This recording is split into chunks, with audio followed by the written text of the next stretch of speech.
Me, if I said it is Super Bowl or bust for Lamar Jackson right now, is that fact or fiction? Absolutely fact. I guess it depends on what you mean by bust, but yeah, Lamar Jackson is at that level. There are quarterbacks in this league that get to the level that have accomplished so much that getting a playoff win, getting to a championship game, like this doesn't matter for him, Josh Allen, Patrick Mahomes. These guys that are at that level is what anytime they enter the playoffs, that is what their mindset should be. So it's ridiculous how early in his career he's gotten to the point where there's nothing he can do short of winning a Super Bowl that will impress us at this point, but he is there. It's not about, to me, it's not even about impressing us. To me, validate his career. I think we can start putting him in a historical perspective if he wins one. That's what he's missing. Because Joe Burrow and Josh Allen, who are the other two contenders to the throne of being the great rival of Patrick Mahomes, if you add them together, they've won 0 MVPs. That's right. Now, Allen may win one this year, and that will change that. But Lamar Jackson is a 2-time league MVP. Yeah. He's put up numbers that we've literally never seen before. He's played the game in ways that we've literally never seen before. But we can't start putting him in the discussion with the great quarterbacks of all time until he, fair or unfair, till he does that. Yeah, and that's the one thing he's missing. This is the Peyton Manning argument, right? As you get so good in the regular season and you're so dominant. Now, they played obviously totally different, but the domination that he's had in regular seasons, but it matters. When you play, quarterbacks are going to be discussed based on titles, not just So MVPs. Let me ask you, you're the perfect, because you were there for that. Yes. And I remember that. I mean, Mike and Mike were having those conversations all the time. Peyton can't win the big one, all that kind of stuff. Like, they'll say all the right things. Peyton said all the right things. Lamar will say all the right things. Down deep inside, how much did that bother him when people would say that? Eats him up. There's no way you're a competitor and it doesn't eat you up. The good thing about Lamar Jackson, he doesn't shy away from it. You know, it's a different time media-wise. You know, Peyton had to kind of carry the flag of, oh, no, it's team game. But inside, it's eating you up. Lamar Jackson makes no mistake.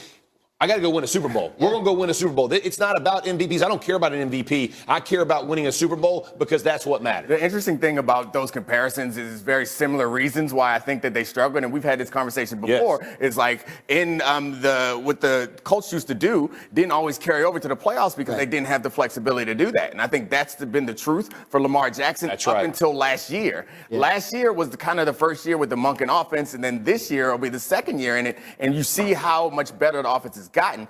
It's hard to come up with those excuses going forward, especially when he's had, this is 3 legitimate shots, including this year. I think he's had 3 really good shots at winning a championship. I think there are plenty of reasons to believe this year's Ravens are better suited to win playoff games. We'll see how it happens. They were better coming from behind this year. They can beat you in a couple different ways, and his numbers this year are best of his career. We'll make sure Zay Flowers is healthy for them, too. Oh, yeah, he's got the best numbers of anybody's career. Don't talk about Derrick Henry, though. Well, and that's the big difference there, too. Now, the team they'll play in this opening round of the playoffs, of course, is the Steelers. So, Graziano, I'll come to you. With the way this team has fallen off a cliff, if someone said Russell Wilson needs to win this game to save his job, to be the quarterback next year, would that be fact or fiction? Oh, it's fact. I mean, look, there's nothing really compelling them to bring him back. He's there on a 1-year minimum salary deal. There was never any commitment beyond this year. And if what happens at the end is they fall apart because he started playing poorly, then they'll just go find whatever next year's Russell Wilson type solution is. He's in the mix. I think he's a guy that they've liked, but I don't think there's any sure thing to be back there at all, especially if they are one and done in the playoffs again. Well, and there's a lot on the line for the Steelers. So on Sunday NFL Countdown, when Shefty was running through the list of all the coaches that he thought would be fired and wouldn't be fired, I think underneath all of that got buried a fascinating thing he said about Mike Tomlin. Listen. I think that there are going to be teams out there that have watched the way that the Pittsburgh Steelers season has ended and wonder whether they should call the Steelers to see if they should inquire about whether the Steelers would be willing to move on from Mike Tomlin and move him to another organization. I don't think Pittsburgh will do that. That has not been what they've been about, and there's no indication that they would. But I do think there are teams wondering whether they should lob in a call just to see if they could stir Pittsburgh's interest.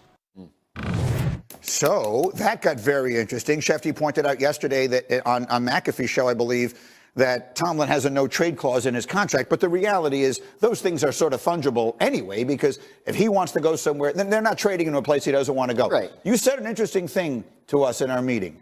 If somehow Mike Tomlin were to become available, oh my gosh, what would happen? Well, the teams would fire. I mean, like all of a sudden, like Brian Daboll's probably not safe, right? Like, is Shane Steichen, like this is a solution that immediately jumps to the front of the line. Like, I know there are complaints in Pittsburgh about how the lack of playoff success. The way this guy manages an organization, the way this guy coaches a team, he would be everyone's top choice immediately if he were to become available. That's why they extended him last offseason. And to Adam's point, I don't think the Steelers would entertain this. He's a guy that shows up and makes everyone's job a lot easier, and especially the owner of the team. And so, I think we spend a lot of time on this show talking about the way that owners communicate their message. You hire Mike Tomlin, you can shut up and disappear. He becomes the face. He becomes the culture of the organization. It's very much like what Dan Campbell has done in Detroit. Mike Tomlin's been doing that for a long time. Dan Campbell is the flavor of the month, and he deserves all the credit. But I think that teams would get excited for that. The crazy part about this is the idea that the Steelers, who know what they have, would be willing to move on from it. Yeah, the Steelers organization is different than the Steelers fans. Steelers fans, some of them might be comfortable with that. I can't imagine that the organization would want to move on from Mike Tomlin. I don't think they would. Yeah, I agree with you. From a fan's perspective, the way this is playing out is getting old. Yeah. That's the problem. Sure. Fans are fanatics for a reason. They love their team, and you haven't won anything in a long time. But let's frame it in the right way. The last time I thought they were really competitive playoff-wise was Ben Roethlisberger. I think they started 11-0 or something like whatever that year was. They lost all the rest of their games and lost their first. And they were throwing game. like 2-yard passes that somebody would go. But that was the last time that you really thought. Since then, Mike Tomlin has been getting a team that's just kind of okay to the playoffs. And the problem is there's 7 teams on each side. Those teams are usually going to lose. And so you get to the playoffs and you lose and everybody blames you. But they haven't been good enough as a football team, apart from coaching, to go win those games. Well, just do something fun. Our friend Mark Silverman from Chicago gave us this idea. Put up C28 if you would. Okay. So I'm gonna C28. Now we're going to go to C28. Yeah. So we're going to play a quick game. I'm going to show you the resumes of 2 NFL head coaches. Look how similar. Yeah. They have the same number of 10-win seasons. The one on the right actually has a little better playoff record. They both won 1 Super Bowl. The one on the left, I know who it is. Mike Tomlin on the left. Mike Tomlin. McCarthy on the right. the one on the right, Yeah, got to be Mike. is Mike McCarthy. Yeah. Think about the difference in the way. I played for him for a year. Body type gave it away there, Mike. Just think about We've seen worse pictures. Oh, gosh. think about the difference in the ways that they are perceived. Right. You know, like right now, you just said that if Mike Tomlin became available, every team in the NFL would fire their coach to hire him.